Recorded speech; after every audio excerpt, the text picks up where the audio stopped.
Okay, the lights flashing, the numbers are going. We're live. All right, so this will be part 3 of this video, Resonance Beings of Frequency documentary. I'm just letting it pick up right where I had stopped it in the previous part. I think this is an important video, important documentary for people to see. Certainly those who have subscribed to my YouTube channel and who are interested in the subject, what they're talking about here is extremely relevant. So without further ado, I am going to get back into playing the movie. Thank you all for being here, and I appreciate you coming. There were only 18 houses in the village surrounding the foam mast, so Eileen decided to conduct a survey to see if anybody else had suddenly started suffering ill health. What came back really frightened us. Lots of people were reporting the same symptoms that I've been suffering with for years. Vertigo. Yeah, the headaches, the vertigo. But there was other young women in the village who were having fertility problems and pre-cancer cervical cells. Other young ladies who'd had breast cancer benign lumps, and there were other conditions of cancer as well in the area. One of our neighbours, who was only 51, had developed motor neurone disease, and he unfortunately died. And so we unearthed a horrendous can of worms. We've done a count of 77 people in the houses. And out of 77 people, how many people were suffering biological effects? The estimate was around 70%. People 70% of people who'd had effects over the years with biological effects, sleep problems, skin rashes, benign lumps or cancer. It was it had a big impact on people in the village. I think this is a global, massive problem. We found since then that we were not the only cancer cluster around a foam mast. There are many cancer clusters around foam masts. And we'd worked with a local scientist where we looked at other foam masts that have been in areas for a long time and conducted other surveys and found other cancer clusters as well.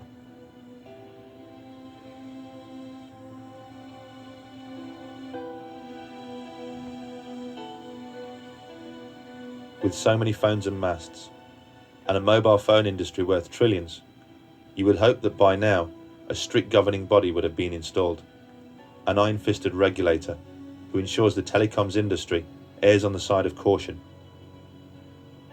Someone to set strict levels which protect the public. Someone to ensure that what we're being exposed to is absolutely safe.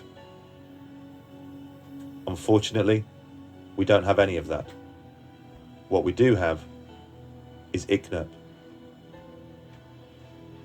Well, ICNIRP was set up in Europe about 20 odd years ago to look into non-ionising radiation. It stands for the International Committee of Non-Ionising Radiation Protection, and their job is to look at all the literature that comes out and basically summarise it, say this is what the science definitely says. You can't get elected to it, you get invited to join it. Right. If you're one of the preferred people. Right, got so it's always erred on the side of industry because that's really where its roots are. So what we've got is we've got a guidance standard which they've set, which has been adopted by most of the countries in Europe, and it's been something that the European Commission themselves recommend, including their expert body, CENIR. But those guidelines are based on evidence that we know has a cause and effect for radio frequency radiation. So the only setting that exists at the moment for energy that's around the same frequency of mobile phone masts, mobile phones, DECT cordless phones, wireless communication devices that we're used to on a daily basis, is the one that we know works for microwave ovens, i.e. if you generate enough energy and localise it in a small enough area, you heat things. You heat tissue, you heat anything that has some level of water in it. None of the current rules are anything to do with chronic health effects or cancer. None of them, not one of them. They're all set for heating effects and acute effects like prickling of the skin or your eyebrows going up or something like that, you know. None of them are for long-term health effects. So saying that it's below 40, that means nothing. It's meaningless. It's meaningless. It is not intended to protect from long-term health effects. ICNIRP is just irrelevant. It's irrelevant. Well, for example, if you want to make sure that nobody exceeds the speed limit past a school, set the speed limit at 1,000 miles an hour, then everyone will obey the speed limit. No one will exceed it. Everyone can go sailing past this school at 999 miles an hour, and the limit will be complied with. The advisory body effectively are not set up to look at the evidence with regards to safeguarding the general public. So essentially there to establish what's 100% fact, and anything that's not 100% fact is not their concern. That's right. They'll talk about it, they'll summarise what there is, what there isn't, and what's left to find out, and then that's it. They'll leave it there. No recommendations, nothing, because they just don't see it as their job.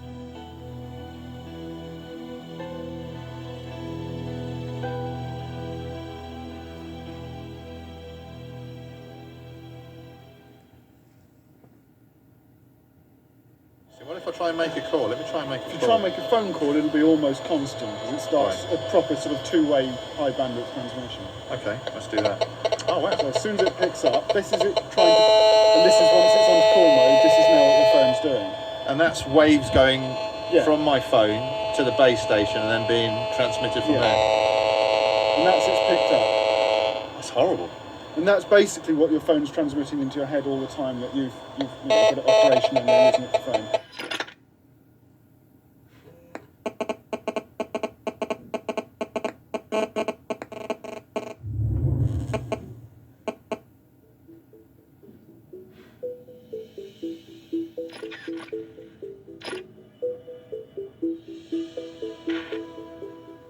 It's hard to imagine a piece of technology which has accelerated into our lives quite like the mobile phone. 25 years ago, it was seen as little more than a gimmick. Today, 4 billion of us own one. And the average age of a child when they receive their first phone is just 8 years old. The way a mobile phone works is by sending and receiving microwave frequencies to and from the base station. So having a phone pressed against your head inevitably means your brain is being exposed to those waves. Does the brain react to this exposure? A recent American study shows it absolutely does. The work was carried out by Dr. Nora Valko. Dr. Valko and her team studied 47 healthy people for an entire year. Participants had a cell phone placed on their left and right ears. One was activated but muted, the other was turned off. Dr. Valko used brain imaging equipment to study how much glucose the brain would use during exposure. So it's a very sensitive marker to indicate if there are changes in brain activity that may be driven by a given stimulus, which in this case was the cell phone.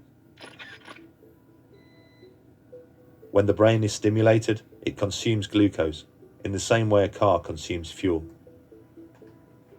50-minute exposure to a cell phone was associated with increases in glucose consumption by the brain, which indicates that the brain was being activated by the radio frequencies from the cell phone. This right area of the brain that was very close to the antenna showed the largest increases in metabolism as compared when the telephones were off.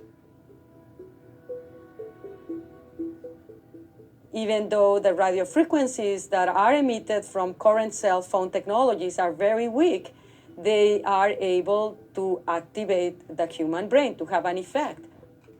By using a muted cell phone, Dr. Valko's experiments showed that the human brain has a metabolic reaction to the presence of microwaves from a mobile phone. A metabolic reaction at levels well below the legal limit. Something many people claimed was impossible. And the reaction recorded by the doctor is secondary to an even greater concern: the way that those microwaves are actually absorbed by the brain. This has become known as SAR.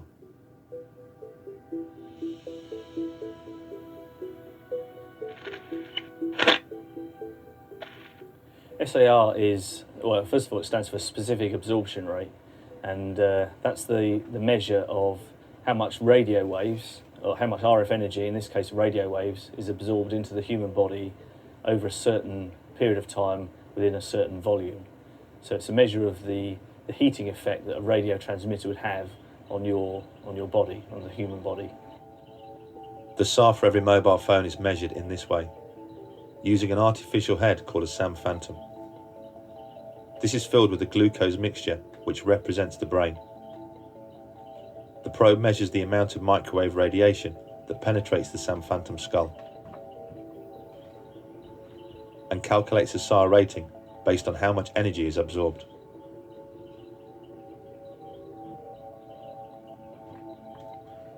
For the European Union, the limit is 2 watts per kilogram, over a 10 gram average of tissue.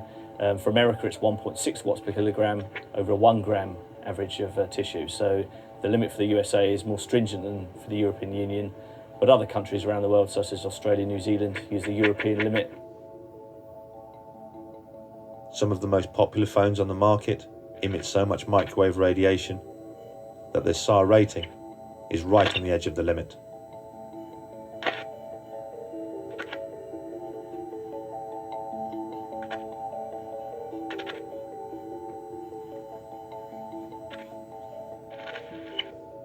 Every millimetre of skull helps protect the brain against the phone's microwave radiation, and therefore lowers the phone's SAR rating. Children get their first phone at the average age of 8 years old. An 8-year-old skull is considerably thinner than that of an adult, so you would hope that phones are tested against a skull which represents the thickness of that of a child. The SAM head is an average shaped and sized human skull. The average of 10,000 people has been taken in terms of their head measurements, and this SAM Phantom head has been created, which is an average human skull. Obviously, the head of an average human being is considerably larger than that of an 8-year-old child. But when we investigate the company that makes the SAM Phantom head, we discover that the news is even worse. The SAM Phantom isn't just the average of 10,000 people. It's the average of 10,000 US Army personnel. And US Army personnel most certainly have a larger, bigger, thicker head than the average 8-year-old. It's pretty reasonable to assume that if most mobile phones were tested against the skull of an 8-year-old, they would fail.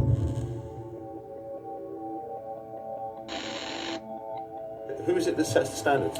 A group of people from a committee called ICNIRP.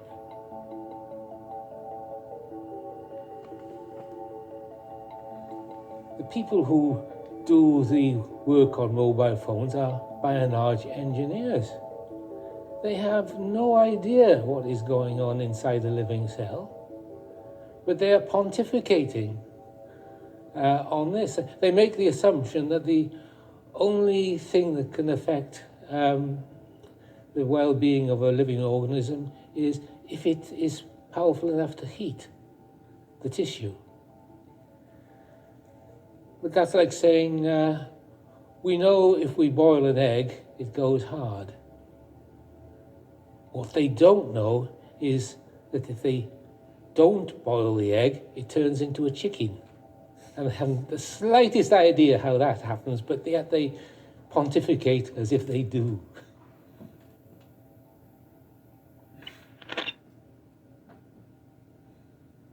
In 2011, the World Health Organization changed the danger rating of mobile phones, reclassing it as possibly carcinogenic to humans, based on an increased risk of contracting a glioma, the type of brain tumour associated with using a mobile phone. What was the catalyst for this abrupt change in status? There have been countless studies conducted into the possible health effects of mobile phones, some showing an effect, some showing no effect. But the most conclusive came from Leonard Hardell. He has overseen the largest and most comprehensive piece of research ever conducted, combining his own work with that of others from around the world. From the early 1990s, they have investigated the phone habits of more than 2,000 people from around the world. People with tumours such as astrocytoma and acoustic neuroma, the brain tumours associated most with mobile phone use due to their proximity to the ear. Their findings are shocking. They concluded that mobile phone use does increase the risk of a brain tumour. And they also discovered why earlier research showed no effect.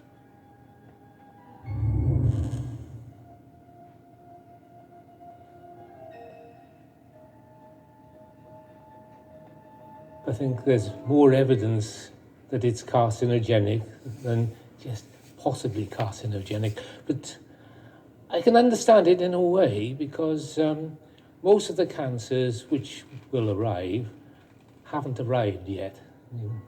People haven't been using cell phones for long enough for the true effect to become apparent. As is the case with other carcinogens, it takes at least 10 years before you start to see an effect from the exposure.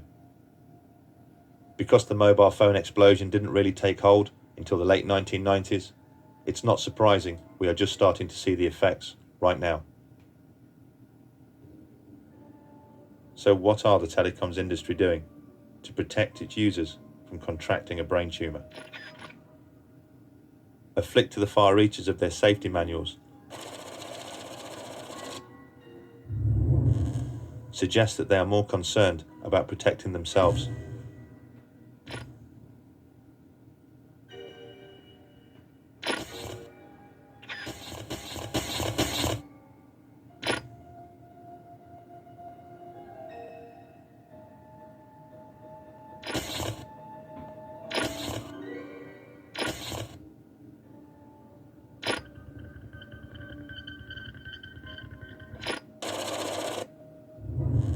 At the back of almost every single phone's user guide are instructions on how far to keep your phone from your body.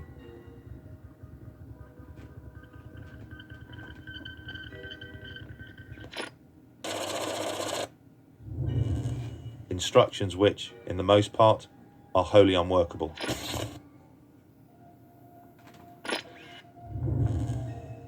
And what happens when the telecoms industry funds research into the harm that they are causing? And that research concludes that there is an effect.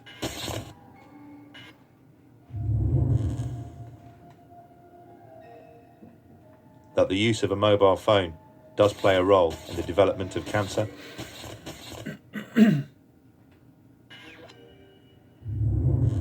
They tend to keep that research to themselves. We just don't know what we're storing up with EMF because the effects are largely long-term, and we have, as you say, this ubiquitous exposure and ubiquitous reliance on these exposures. We just don't fully understand yet what we're doing. Although the epidemiology clearly shows that using a mobile phone increases the risk of contracting a brain tumour, what people like ICNIRP need to see is a definitive cause and effect. How it happens. What's the mechanism? How exactly is the cancer caused? It may seem obvious that a being so tuned in to the Earth's frequencies and so sensitive to her magnetic fields would naturally have a reaction to man-made microwaves. But for years, the telecoms industry have defended their actions by asking the same question. As it turns out, they've been asking the wrong question. The answer is melatonin.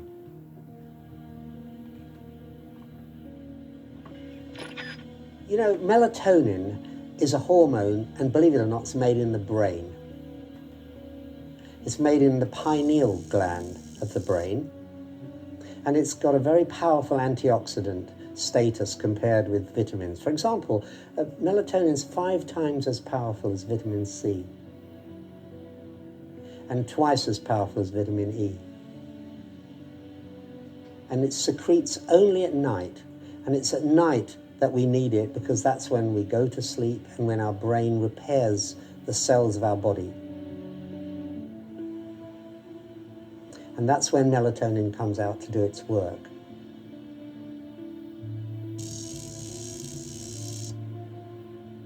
Each day, our body loses about 500 million cells. And at night, that's when our body replaces those cells. Through a process called cell mitosis, the dividing of cells. And what it's doing is it's mopping up what are called free radicals. These free radicals are really the spare electrons left over from the process of making the energy which we need to repair ourselves in the first place. Each night, as our body repairs itself, millions of free radical cells are created as a byproduct of cell mitosis. These free radical cells attack healthy cells.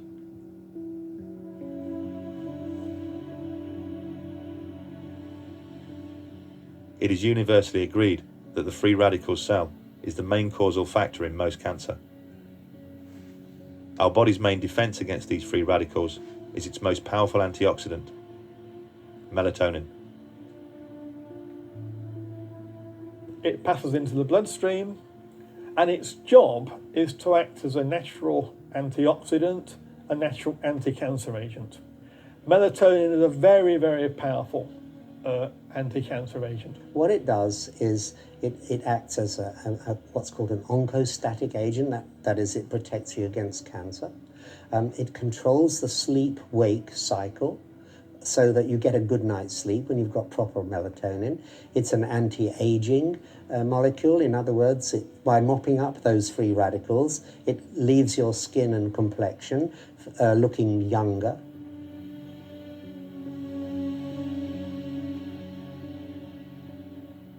We have in our lab 12,000 studies, which we've collected over the years. And that is more studies than have ever been published on paracetamol, which is the most common headache reliever. There's more scientific interest in melatonin than there is in paracetamol. What are the consequences of having a reduced amount of melatonin? Yeah. Well, you have a reduced amount of melatonin. What happens then is that your immune system starts to be less competent for a start. You tend to get sleep disturbance. You can't get off to sleep, or if you do, you wake up and can't get back to sleep. You can have heart complications because melatonin protects your heart as well.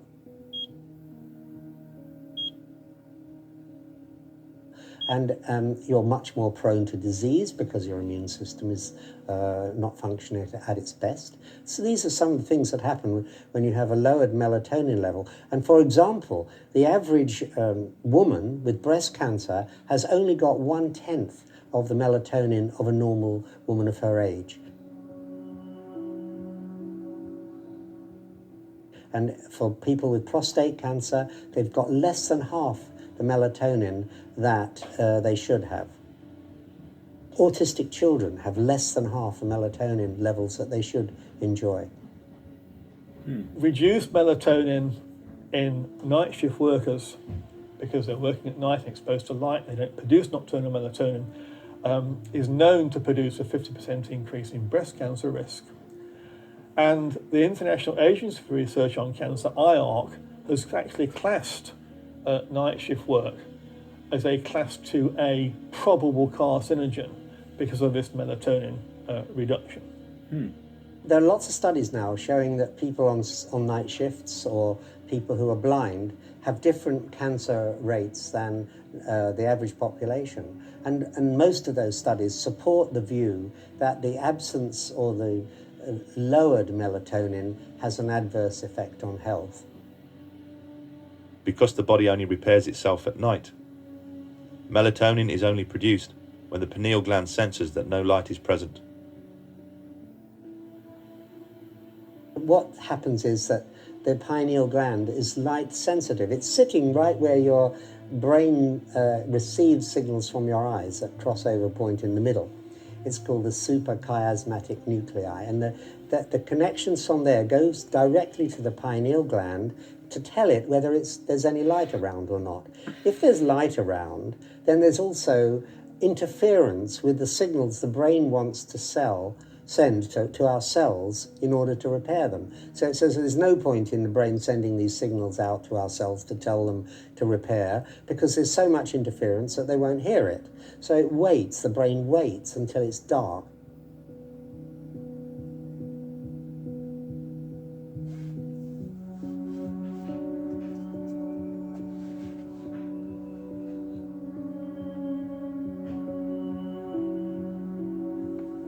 What kind of research has shown that there's an effect on melatonin production from electric fields, magnetic fields, radio waves? Right, well, the Battelle Institute in America has done a lot of work on this way back from the late 1970s, in fact. And their scientists there, Barry Wilson and Dick Stevens and people like that, started thinking that because we know that if you turn the light on, then the brain stops making melatonin, they thought, well, maybe our brains can't distinguish between electric fields and that we make ourselves artificially, and the natural light that we all know happens during the daytime, because we just don't make melatonin in the daytime. For very good biological reasons. So they thought, well, maybe these electric fields are suppressing the synthesis of melatonin, and that in turn is leading to cancer, breast cancer particularly, in women, because they don't have the immunological protection that they would otherwise have. So the brain interprets radio waves as being light waves? Yeah, we don't know the difference.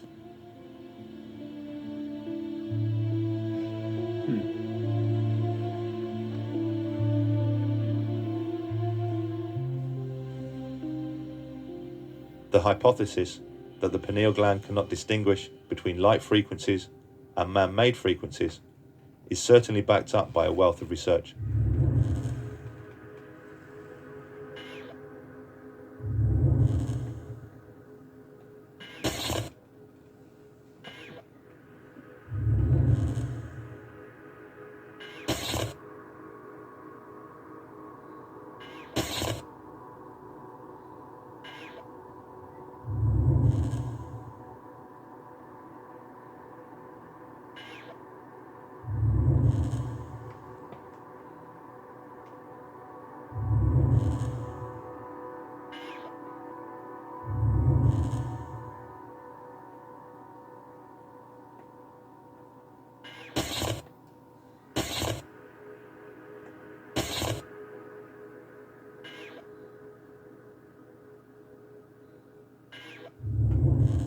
Do you think it's pretty conclusive that electric fields, magnetic fields, radio waves affect the production of melatonin?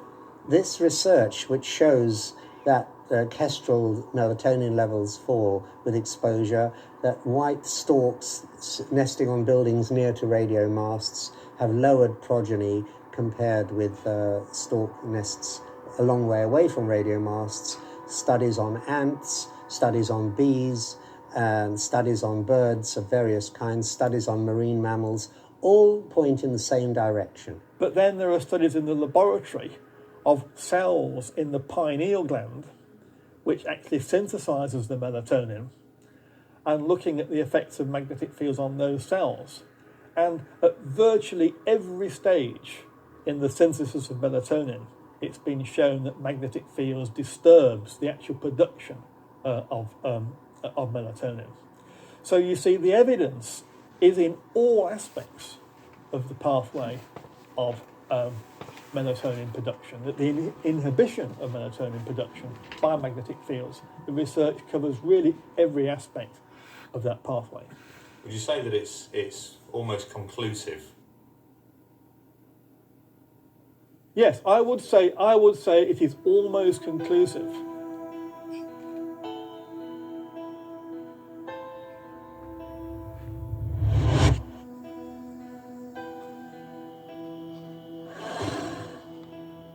The genius of our body means it is able to counter the production of free radicals with the production of melatonin. We have created in ourselves a precise balance, a perfect system of defense. It has taken our body millions of years to perfect this technique. A technique created based on the surroundings we have evolved in. But over the last few decades, our surroundings have changed, and changed exponentially. To the naked eye, the world appears to be the same. But at a cellular level, it is the biggest change in environment life has ever encountered.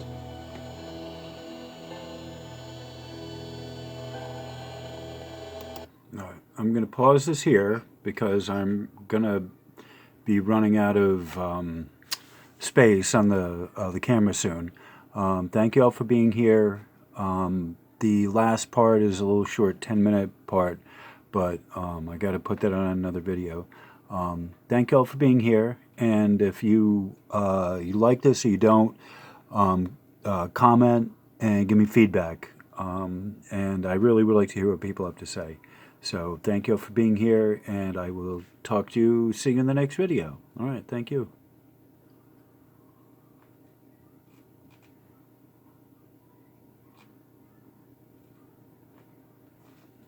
Come on, you're going to be like this.